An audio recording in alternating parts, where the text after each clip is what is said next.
The reason that Trey Lance is on this team is because Jimmy Garoppolo has regressed. And I'm going to say it real quick. I can say it in 15 seconds why Jimmy Garoppolo is in the position he's in. To me, a lot of people be like, you know what, say what you want about Jimmy, but when he's healthy, he wins. Well, that's debatable because in his last 14 starts, he's 8-6. But the most important point is that he can't protect himself on a football field. He's heavy-footed. He's the slowest quarterback I can think of. He's brittle, and he makes slow decisions. He holds the ball too long. He's an injury waiting to happen. That is the problem going on here. You could probably say it in a much more eloquent way than that. No, that sums it up. That sums it up for me. That sums it up. And that to me is like, even if you look at 2019 to 2020, to me, 2019, like people act like, oh, Jimmy's protection on every third down drop back pass attempt wasn't great. But the one thing Jimmy had, and I thought the one thing that made Jimmy, like the one thing that makes to me Jimmy stand out, because his processing speed or his decision making or his actual, arm strength and athleticism are not things that make Jimmy a starting quarterback. What makes Jimmy a starting quarterback is that he stands in tough and he has this ability to throw well with bodies around him without setting his feet. That's the one thing that Jared Goff cannot do. And that's why Jared Goff, to me, is a bit of a problem. Even though when things are perfect, Jared Goff can throw a 50-yard, corner route on a dime to Cooper Kupp that Jimmy Garoppolo probably can't make that throw. It's because with the muddy pocket, Jimmy Garoppolo can navigate it and throw off platform. It's what Brady is the best in the history of the NFL at doing. Well, he did not do that well last year. That's the point. And you can blame it on the ankle injury. But week one, what was he doing in the pocket? He was so slow, so heavy-footed. I mean, they got a Jerick McKinnon pass interference off of it. It was probably the worst throw Jimmy Garoppolo threw in the game. He rolled outside. It took him 20 minutes to reach the sideline before he threw the ball. Yep. He's really heavy-footed. It looks like he's really gotten into getting his body bigger. Like, there's a discernible difference between his size in 2021 compared to his size when he first came in 2017, probably to protect himself. But to me, he's just slower, heavy-footed, and unfortunately, in that sense, he's regressed. And I don't think he's improved the parts of his game that you thought would improve. He's not improved his processing. He's not improved as a decision maker. He's not improved in terms of being able to read safety rotations off play action. True. And there's one more thing. I think he's really lost a lot of confidence since the playoffs in 2019. I agree with that. Lot. I think that's what we saw in week 1, 2020. It's like, whoa, man, you are a shell of yourself. We saw it in the Super Bowl too. Yes. We saw it in the Super Bowl too. Fourth quarter, it was gone. There was no confidence. He made one really confident throw. And that was the George Kittle throw, and it didn't count. That's right. That was the one you saw him drop back, and he's like, ooh, I got this, and he laid it on One of the best throws of his career. Yeah. By far. I would say the best throw, but there were throws like they got – I mean, Emmanuel Sanders was interfered on the play, but they had cover zero with the cornerback playing outside of leverage and Emmanuel Sanders running an in-breaking route, and Garoppolo throws the ball at his feet. And Sanders was interfered, but if he throws the ball – like, Sanders was so open to, in spite of the interference, where if he throws the ball in his chest, Sanders has a touchdown. Now, they converted the next play, 3rd and 14, to Kendrick Bourne, and Raheem Mostert scored a 1-yard touchdown on that drive. But to me, that epitomized the entire, he just is not sitting back there and just letting it rip with confidence and the fullest assurance. If the Niners felt that, Jimmy Garoppolo was going to make a comeback, this was just a minor blip last year, they wouldn't have traded up this far. No. They would have just stayed at 12 and taken Mac Jones. Or they would have drafted Kellen Mond in round 3 and been like, we like Josh Rosen and Jimmy Garoppolo has a lot of promise. They didn't do that. Or they would have actually beefed up their quarterback room and gotten one of these highly paid backups. That's what I feel like people want you to believe. Like, that's no, man, they're freaked out. That's why they just mortgaged their future for Trey Lance. And you know what? They made the right call. I'd be freaked out too. We just said why. But what aspects of his game, like if you remember, this deep ball thing goes back to something he was working hard on, or allegedly working very hard on, was his deep ball. When he first came from 2017, when they ran a lot of friendly New England concepts, and he came to 2018 and he was supposed to run the Shanahan offense, that offseason, Jimmy Garoppolo's deep ball was a topic of conversation.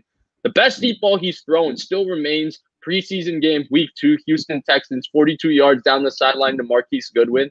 You remember this throw? No, don't remember it. Still the best deep ball of his career. He laid it on a dime to Marquise Goodwin. Hell of a throw. But it's been a conversation since then. You can't really say his decision-making, processing speed has improved. And you can't say he's become better in the pocket. Well, what can you say has gotten better? I don't want to say he's regressed. That's harsh, but he just hasn't improved. I can't say he hasn't gotten better either. Real quick, it's funny. I rarely remember my dreams, but I just remember that I've been having a recurring nightmare that the Niners are playing a football game and I'm not covering it. Oh gosh, but I was covering it instead. I don't know, that it's like I'm listening and it's the third quarter and I'm like, oh my God, where's my live blog? I haven't even watched the game. That is a recurring nightmare I've been having. I wonder if I have that when I like go on vacation. You know what I mean? It's like, oh my God, the Niners did something. It's pathetic. I just realized it. Double B Studio says, you think that getting to know players on a personal level will hurt teams on the business side? The fans would hate GMs more. Getting rid of players they like. Curious to see if NFL will fight you, Grant. Man, I don't know. It's a tough one. I don't think so. I think fans are very quick to throw away players that they like the moment they move on. Like, we talk ad nauseum about we just talked about the Jimmy Garoppolo conflict. I guarantee you the moment he leaves the 49ers, a lot of fans will immediately change their allegiance and immediately, frankly, even become anti-Jimmy. Like, the 1 week that people thought the Niners were going to get Matthew Stafford, I've seen Niners fans are all over it. Now that he's a Los Angeles Ram, the things that they say about Matthew Stafford, I've heard him be called Stat Padford. I don't know what that means, but I've seen stuff like that. I've seen a lot of trash on Twitter about it. So I think that's just part of fandom. And so you might like a player more if you get to know him, but I think your allegiance is always with the team, not the player.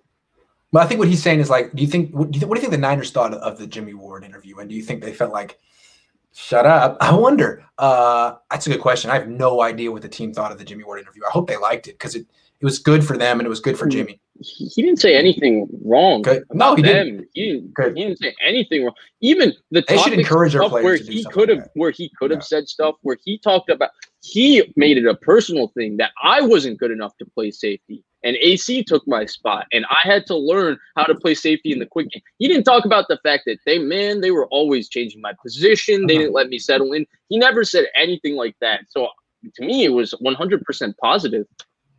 Jeremy Price says, a lot of what ifs. What if we rush Trey in, ship out Jimmy, and we stink for another 5 years? See, this is the thing with Jimmy Garoppolo supporters. They're thinking that like Jimmy Garoppolo is King Arthur.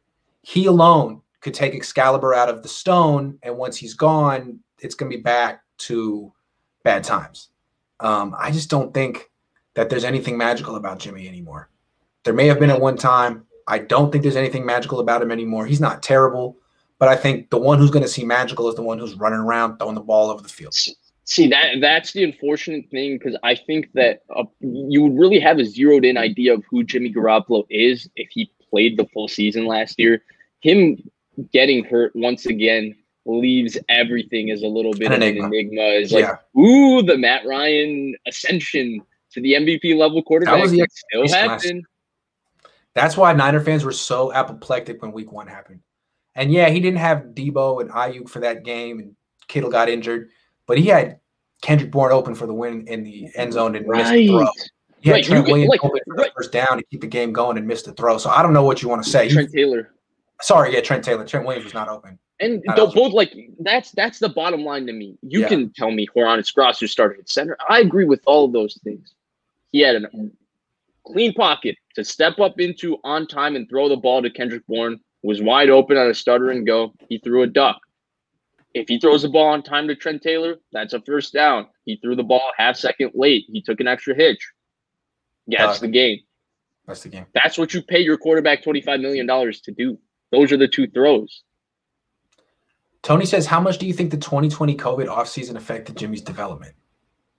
Well, there wasn't much development, so maybe that's a good point. I mean, he's almost 30 years old. He's still working on 40 starts. I mean, it's tough. I don't know how to even answer that question, because I wish we could have seen what the development that a full off season gave him in 2017, 2018, but then he tore his ACL. Then he didn't really get the full off season because he was still recovering from his torn ACL before 2019 and then 2020. But at some point, I think if the Niners believed that those are the things that affected his development, they don't make the moves that they have made. That's the thing. If the Niners had the type of belief and hope that Niner fans had in Jimmy Garoppolo, Trey Lance wouldn't be on this team. It would be Kellen Mond. It would be Kyle Trask. It would be Mac Jones. It would be someone else. Andy Dalton, Joe Flacco. Jeremy Price says, and how do we say he's not getting better when Kittle and Kyle both said he's had the best mini camp thus far? We talked about this on the phone, right? Improvement is a loaded gun thing. Improvement is the most loaded gun. They're supposed to say that he looks great. They're trying to trade him right now. But improvement is the most loaded gun compliment ever. Yes. Whenever somebody tells me I improve at something, I'm sorry, I'm a little bit of a sadistic person. So when somebody tells me like, damn, you got way better, my first thought is, holy crap, was I that bad before for him to be like, damn, you got way better? What are you really saying? Yeah, are you saying that I sucked at whatever you're saying I got better at before? Like that's how I always look at it when somebody says improve. Like, crap, like he must like, wow, I must have really, I thought I was pretty good back then, but you're telling me I improved now?